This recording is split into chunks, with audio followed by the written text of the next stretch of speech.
ஒரு ஹெல்த்தியான பிரேக்ஃபாஸ்ட் பார்த்துடலாமா? ஒரு கடாய் வச்சுட்டு அதில் 1.5 கிளாஸ் தண்ணி ஊற்றிக்கலாம்.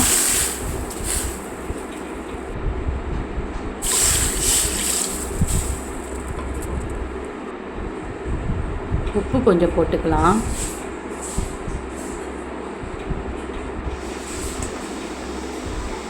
தேங்காய் எண்ணெய் ஊற்றிக்கலாம். அப்போ தான் நம்ம இடியாப்பம் நல்லா சாஃப்டாக வரும். இது நல்லா கொதிக்கணும். கொதிச்சிட்ட பிறகு அடுப்புலேருந்து எடுத்துட்டு 1.5 கிளாஸ் தண்ணினா 2 கிளாஸ் மாவு போட்டு நல்லா கலக்கணும்.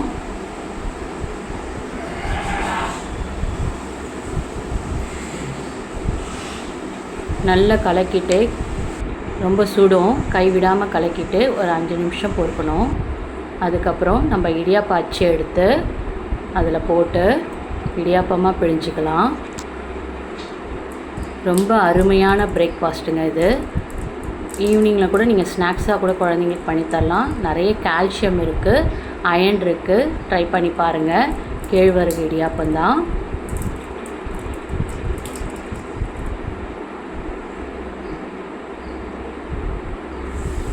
தண்ணி நல்லா கொதிச்சிட்ட பிறகு அதுக்கப்புறம் வைங்க.